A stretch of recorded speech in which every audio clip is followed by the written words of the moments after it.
So we're out here at Rick Gehrke's farm in Omro.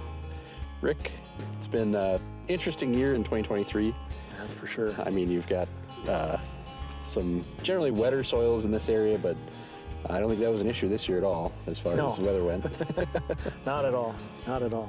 So what did spring 2023 look like around here? Early spring, it actually was a little bit wetter early spring, and then all of a sudden the faucets shut off and we got dry, and we've stayed dry, well, ever since until the last week and a half. But even though it's been dry through the season, we're in October here, so harvest has kind of started. You've got a little bit of your beans off, you've got a little bit to go.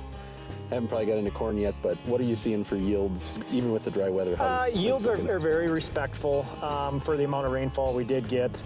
We're in the 50s farm-wide average. So I guess I would consider that pretty respectable for the amount of rainfall we've had this year. Was there a turning point this summer at any time where you're like, you were maybe frustrated and then things started to turn around that you saw, or was it pretty consistent through the season? Pretty consistent, and I even question how the heck we are getting 50 bushel yields on soybeans. But we did get a couple little rains, and they must have been just at the right time to really shake some things loose there we are where we are. But yeah, and I think it's been all over. Some places are obviously a little bit worse or better than here, and some places are getting those timely rains like we talked about. But overall, I think everyone was surprised with yields, whether it was silage, soybeans. We haven't really gotten into a lot of dry corn yet, but we're expecting to see pretty, I would say, average yields across the way things have been going. So anything that you've thought about with cover crops that you're going to change or do anything different this year? I probably won't. That we were just talking beforehand, and this was my 15th year of really using cover crops in my rotation and pretty much everything I do. To have one year isn't going to deter me from keeping on to the system and using them wherever I can. So going forward, no, I'm doing same as every year. Yeah, we're here in your wheat field, and it looks like it got established real nice. This rain will definitely help get that going. But this bucket here, I grabbed some rye from one of your cover fields. So how did you put on the rye this year? So most of my cover crops is going down in the fall. So that there, I believe we broadcast with a Hagie interseeder. I believe it was September 10th, if I'm remembering off the top of my head, and that was just broadcasted at 50 pounds per acre. Just broadcasted right before leaf drop in soybeans. Okay. Yeah, we got pretty good growth here, probably almost 6 inches of above ground growth, and if we kind of go into the soil here, we even got a little muddy there. A little fishing now. Yeah. The roots have gone down, I'd say probably 4 inches from plant. So even though, broadcast, which this rain is really helping, we're getting good growth on the cover crop. It'll be there next year.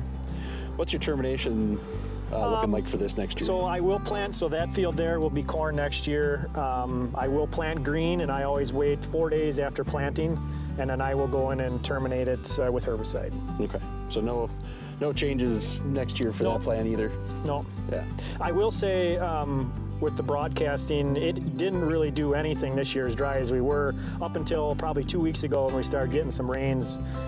It kind of just laid there essentially, but now it's with this rain that we've gotten, it's really started to take off and green up. And broadcast having every year is that way. It's very moisture dependent. We've gotten the moisture now for these fall seedings, and otherwise drilled, as you can see with the rye behind, or the wheat behind us here. That's really looking good.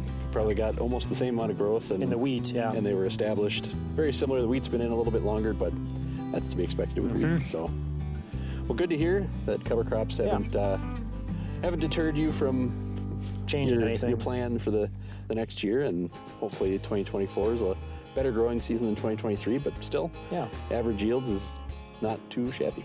Yeah, if there is one thing that I have learned going forward in this year, if you had a crystal ball and you knew it was going to be a dry year like this year, I would have maybe terminated stuff a little earlier. Going forward, usually we are letting the rye grow, our cover crops grow in the spring to help absorb a lot of the moisture where we are in our red clays, to help dry the ground out. And this year, if there was a problem to speak of, it would be that it dried it out too much. Yep. To where germination was a little bit behind. But other than that, I wouldn't change a thing. Yeah, and I would agree from what I've seen across the fields. Yeah, maybe terminating a little bit early if you know it's going to be dry. If you knew, I mean, which we have no how idea. do you know? Yeah. I mean, that's even the weathermen don't really know No. what's going to happen there. But I would add to that one thing that we didn't pay enough attention to, I think, this year, in hindsight, that we picked up on was watching the dew point. for sure. It was really wet early, but the dew point was non-existent as we were drying out, and so paying attention to that might be a good marker for guys that are thinking about terminating later, that maybe we should go on the earlier side. Yeah. So keep an eye on that, whether you've got a weather station or access to that kind of information on the web. Just kind of keep an eye out for indicators that we might be getting drier. Well, thanks, Rick, for taking the time and talk to us today. And looking for more information, whether it's on cover crops or more videos like this, watch our Facebook page for the Upper Fox Wolf Demo Farms or our website. Thank you.